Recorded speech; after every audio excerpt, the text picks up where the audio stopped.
মধ্যমণি হিসাবে যিনি আপনাদের কাছে দীর্ঘ সময় কথা বলেছেন এবং আজকের মূল কথা মূলত যার মাধ্যমে শেষ হয়েছে আজকের এই মাহফিলের আমাদের শ্রদ্ধাভাজন আস-সুন্নাহ ফাউন্ডেশনের চেয়ারম্যান শেখ আহমদুল্লাহ হাফিজাহুল্লাহ ওয়া রাআ।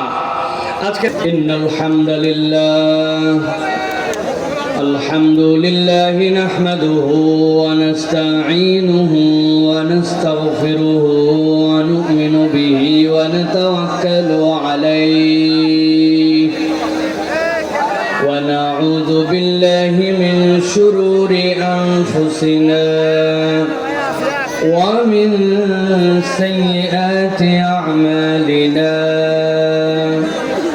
من يهد الله فلا مضل له ومن يضلل فلا هادي له وأشهد أن لا إله إلا الله وحده لا شريك له وأشهد أن سيدنا وحبيبنا وطبيب قلوبنا محمد الذي أرسله بالحق بشيرا ونذيرا وداعيا إلى الله بإذنه وسراجا منيرا. فقد قال الله سبحانه وتعالى في كلامه وفي فرقان الحميد. أعوذ بالله من الشيطان الرجيم. بسم الله الرحمن الرحيم.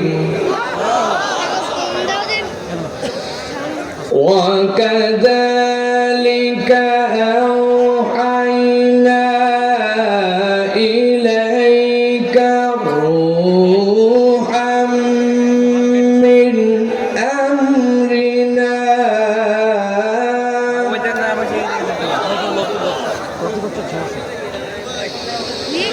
ما كنت تدري ما الكتاب ولا الإيمان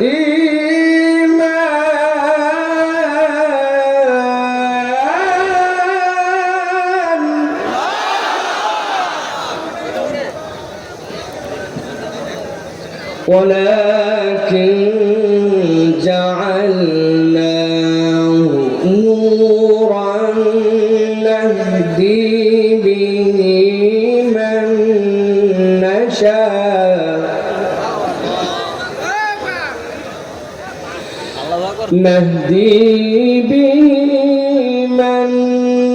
نشاء من عبادنا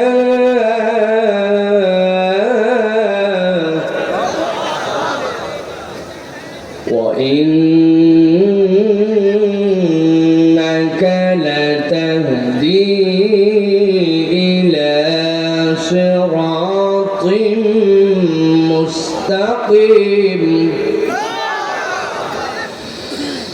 نهدي به من نشاء من عبادنا وإنك لتهدي إلى صراط مستقيم. وقال الله سبحانه وتعالى آمرا ومخبرا إن الله وملائكته يصلون على النبي يا أيها الذين آمنوا صلوا عليه وسلموا تسليما. اللهم صل على محمد وعلى آل محمد كما صليت على إبراهيم وعلى آل إبراهيم إنك حميد مجيد اللهم بارك على محمد وعلى آل محمد كما باركت على إبراهيم وعلى آل إبراهيم إنك حميد مجيد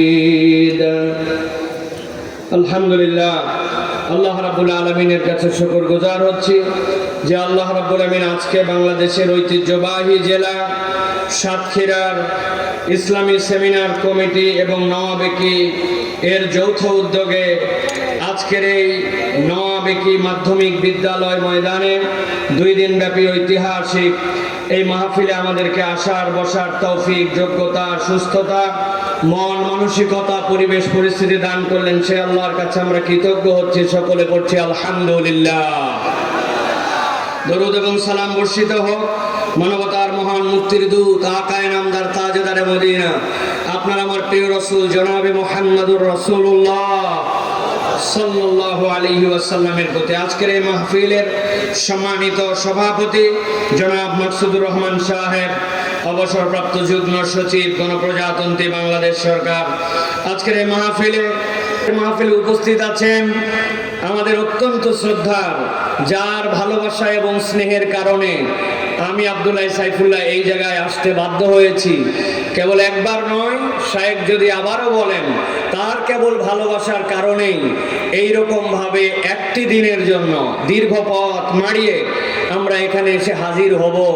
শায়েখ ডক্টর আব্দুস সালাম আজাদি হাফিজাহুল্লাহ রাহ। আমি যে কথাটি বললাম এটি কোনো ফেক কথা বা উপরে উপরে আলগা পাম দেওয়া কথা নয়। আমি দিল থেকে ভালোবাসা নিবেদন করার্থেই এই কথাটি বলেছি।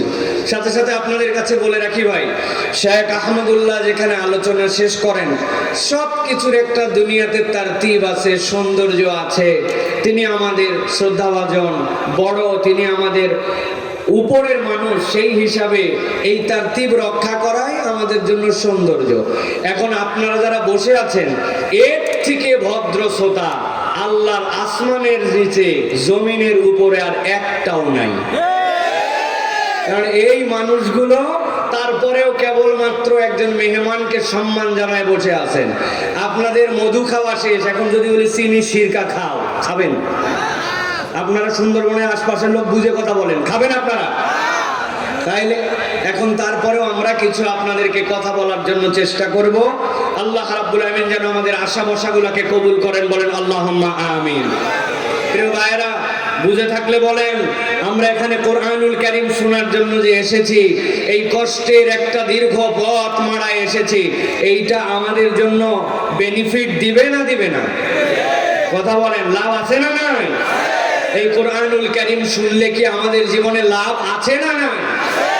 বলি তো আছে, কিন্তু আসলে লাভ যে কি আছে এইটা আমরা কিন্তু ঠিকঠাক মতো জানি না, ঠিক না ভাই?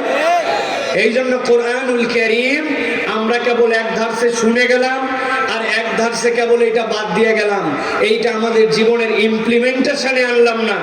আজকে আমি আপনাদের কাছে যে কথা বলবো, ইনশাআল্লাহ আমার মুখ দিয়ে যদি এর আগে এই কথা না শোনেন, তাহলে এই তরজে এই ধরনের ইতিপূর্বে আপনারা কখনো এই কথা শোনেন নাই ইনশাআল্লাহ।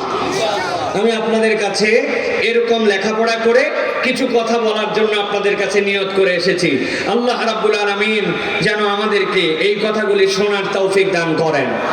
শায়েখ আহমদুল্লাহ বসে আছেন, এটা হচ্ছে একটা বড় মানুষের বড়ত্ব দেখানো এবং আদব। এইটা উনি জানেন, উনি আমাদেরকে স্নেহ করেন, কেননা তারতিবে তারপরে ছিল, কিন্তু শায়েখের ঢাকাতে এমার্জেন্সি সকালবেলা যে কাজটুকু আছে, এই কাজটুকুর জন্য উনি একটু আগে ভাগে বেরিয়ে যাবেন, দীর্ঘ একটা পথ তিনি পার করবেন, আমিও এর পরে যাব।